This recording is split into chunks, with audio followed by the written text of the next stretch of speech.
Hello and welcome to the video. In this video we'll take a first look at these things here. These are the brand new Quanum Cyclops Diversity. Now these are something that I've been waiting for quite a while, because those of you that have watched the channel for a long time will know that I have been using the Cyclops and also recommended them pretty much since they first came out. But before we get into this, let me very quickly show you my other two sets of Cyclops that I have here. I like them that much that I just haven't got round to finding them a new home, because they're fantastic when you are doing a flight or you're taking a mate out and they want to see what's going on. Giving lots of people Fat Shark goggles that have never used those kind of compact goggles before can be a little bit overwhelming, and in particular I have a couple of friends, one with an astigmatism, who can struggle to see those style of more compact goggles, but things like this work brilliantly for us. Now this was the very first set of Quanum Cyclops, and it had a single antenna, it had an auto scan button, very simple menu controls, and it had that standard sliding adjustment for the lens. And the lens was very simple and straightforward.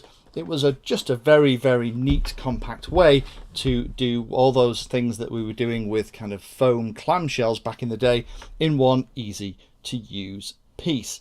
And the other nice thing as well is that it wasn't stupid money. So this was the kind of goggles that initially I was advising most FPV pilots who've never tried it before, or maybe they got hold of a Tiny Whoop or one of those little indoor FPV quads, to get a set of these, because for $30–40 you were in business. Now there was some feedback to Hobby King on this original set of goggles about the fact that people wanted the ability to change the channels manually. I never found that the auto scan was a problem, and I like the idea of auto scan. For a new pilot, they don't have to know what channel they're on, they can just press that button, it'll sort itself out. So this was the next version that came out. This one had individual buttons for the channel and the band, also had the auto scan button, which was still nice, and then it also had a couple of extra things, because it also introduced a couple of ports here, one for RX out and one for AV in. And these until now have still been my recommendation for those pilots who want a set of goggles that don't want to break the bank because they don't know if they really like it yet. And the interesting thing, I think if you look back at the review video that I did for these, I mentioned that it was interesting that in the casting update that they'd done for this, as well as cut out this big thing here for the RX out and the AV in, they'd also done this little bit here, which looked like it was getting ready for diversity. And that brings us bang up to now with these, which is the Quanum Cyclops Diversity. So that little piece now has a receiver in it, fantastic.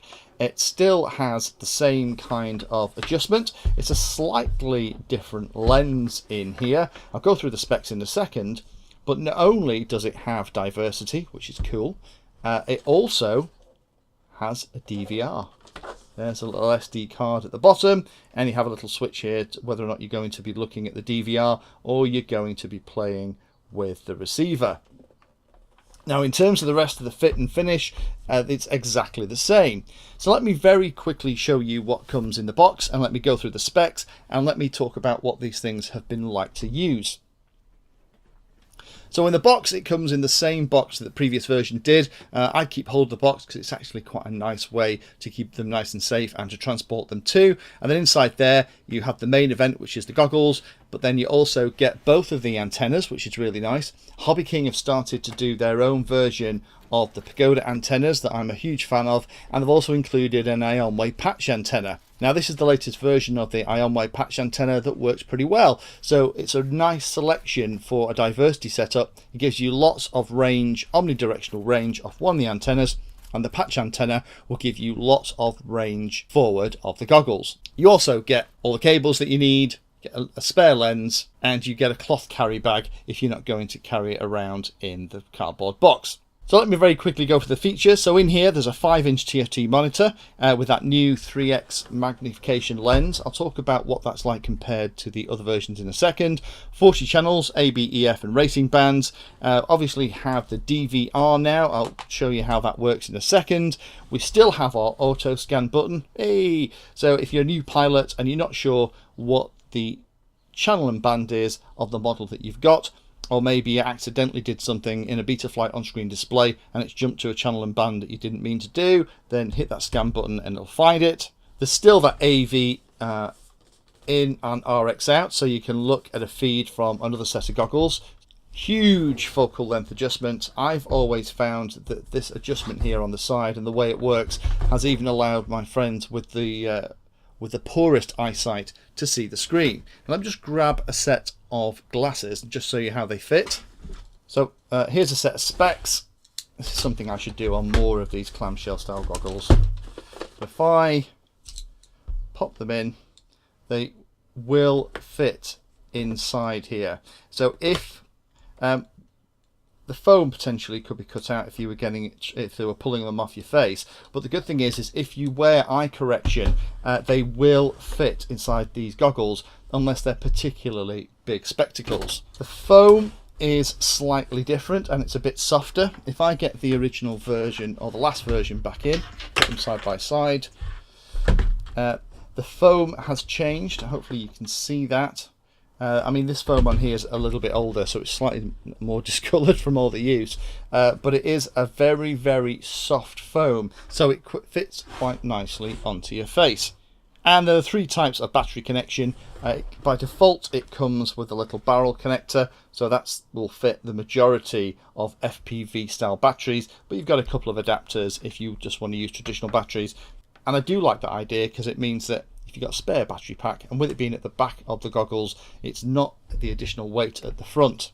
So here's the weight of the diversity goggles with the antennas versus the previous version. But what do they like to use? And surprise, surprise, they're very similar to the other Cyclops goggles with the addition of diversity and a DVR.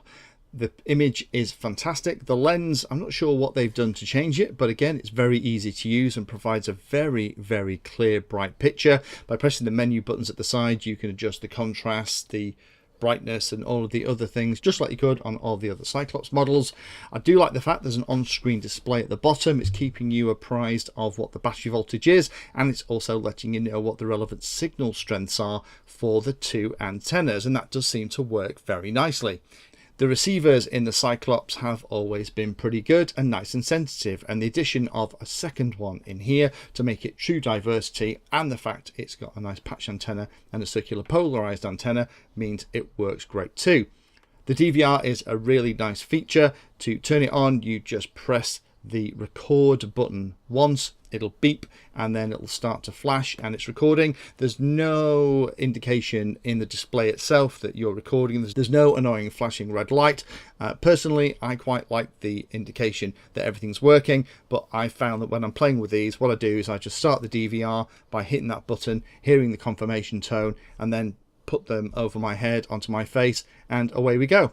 The DVR image itself, compared to how it looks in the screen when it plays back, does appear a little bit dark, but the DVR technology and software in this looks very, very similar to pretty much every DVR in every other set of goggles that I've played with.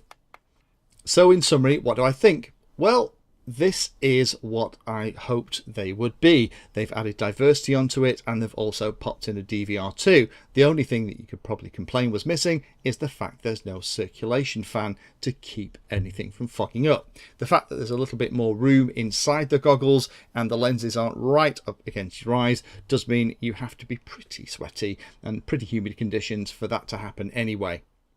Couple of considerations. There isn't any battery supplied, so you're going to have to find your own. I'm sure most of us will have a battery kicking around, but again, because it's off the back of your head, it doesn't really matter. There isn't any visual confirmation in the display for the DVR itself, and it takes a little bit of getting used to using the buttons to play back the DVR from the goggles, but getting the SD card out of the bottom of the goggles is easy enough. You just use your fingernail like you do with everything else, and it'll pop out the bottom, and you can stick it into your computer and watch it back without any problem. It's not as compact as the much more expensive goggles, but then it wouldn't be. So for those of pilots like me who are waiting for the Cyclops Diversity to come out, I think we can all breathe a bit of a sigh of relief. Hobby King have not done anything they didn't need to do in order to improve an already fantastic set of entry-level goggles. I think these will be my choice and pick for those pilots that are coming to me and asking me what they should buy and they're just starting out. I don't think you can go far wrong if you get these to start your FPV career. If you found that video useful or like the content, then please hit the like and subscribe button down below. If you want to go the extra step, you can become a Patreon of the Painless 360 channel and help provide support for what I do here. All the videos created here are put into playlists, so if you're interested in a particular topic, have a look at the playlist, and they all are organised in there to make them easier to use. If you're not sure if there's a video for your particular problem or topic you want to know more about, then add Painless 360 to the Google search term that you're interested in, and that should find the video, article or content about the particular thing that you're interested in having a look at.